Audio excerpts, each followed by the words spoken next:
എന്ത് വേണം അത് നിങ്ങളുടെ വീടിന് വേണ്ടിയുള്ള ചെലവാണ് ഞാൻ പറഞ്ഞത്. അത് എന്താ നിങ്ങളുടെ ഇഷ്ടം, പിന്നെ എന്ത് ചെയ്യണം.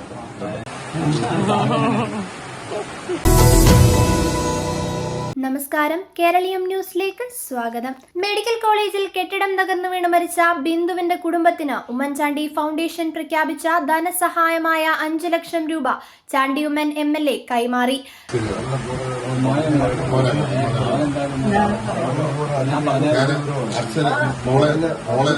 മോളെ പോയി ഞാൻ കണ്ടിട്ടുണ്ടായിരുന്നു. മോളെ ഞാൻ ഹോസ്പിറ്റലിൽ കണ്ടായിരുന്നു. അപ്പം ഇന്നലെ മോള് ചെല്ലാൻ പറ്റുമെന്ന് ഞാൻ കണ്ടിട്ടുണ്ട്. അത് ഞാൻ പറഞ്ഞ ഇങ്ങനെ കൊടുക്കുമെന്ന് പറഞ്ഞു. എന്ത് വേണം അത് നിങ്ങളുടെ വീടിന് വേണ്ടിയുള്ള ചെലവാണ് ഞാൻ പറഞ്ഞത്. അത് എന്താ നിങ്ങളുടെ ഇഷ്ടം, പിന്നെ എന്ത് ചെയ്യണം.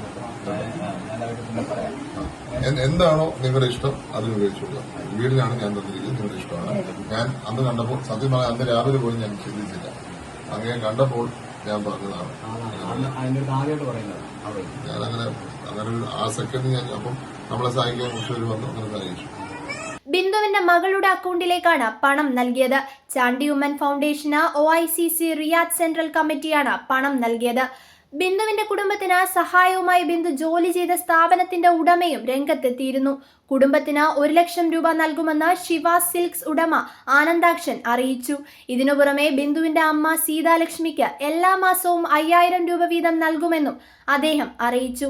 8 വർഷമായി ബിന്ദു ഇതേ സ്ഥാപനത്തിലായിരുന്നു ജോലി ചെയ്തിരുന്നത്. വ്യാഴാഴ്ചയാണ് കോട്ടയം മെഡിക്കൽ കോളേജിന്റെ വാർഡിലെ ഒരു ഭാഗം ഇടിഞ്ഞു വീണ് ഒരാൾ മരിക്കുന്നത്. തലയോലപ്പറമ്പ് സ്വദേശിനി ബിന്ദുവാണ് മരിച്ചത്. JCB എത്തിച്ച് നടത്തിയ പരിശോധനയിലാണ് കെട്ടിടാവശിഷ്ടങ്ങൾക്കിടയിൽ നിന്നും ബിന്ദുവിന്റെ മൃതദേഹം കണ്ടെത്തിയത്. മകൾക്ക് കൂട്ടിരിപ്പിനായി മെഡിക്കൽ കോളേജ് ആശുപത്രിയിൽ എത്തിയതായിരുന്നു ബിന്ദു. 14-ാം വാർഡിന്റെ ഒരു കെട്ടിടമാണ് ഇടിഞ്ഞു വീണത്. അപകടത്തിൽ 2 പേർക്ക് ചെറിയ പരുക്കുമുണ്ടായിരുന്നു. കൈവരികളും ചുമരുമാണ് ഇടിഞ്ഞു വീണത്. ആശുപത്രിയുടെ പഴയ കെട്ടിടമാണ് ഇടിഞ്ഞു വീണത്. 12 വർഷമായി ബലക്ഷയമുള്ള കെട്ടിടത്തിന്റെ ഭാഗമാണ് ഇടിഞ്ഞു വീണത്. തകർന്ന ശുചിമുറിയുടെ ഭാഗം അടച്ചിട്ടതായിരുന്നുവെന്ന് അപകടം നടന്നയുടനെ ആശുപത്രി അധികൃതർ അറിയിച്ചിരുന്നു. എന്നാൽ തകർന്ന കെട്ടിടം ഉപയോഗിച്ചിരുന്നതായി രോഗികളും വ്യക്തമാക്കിയിരുന്നു.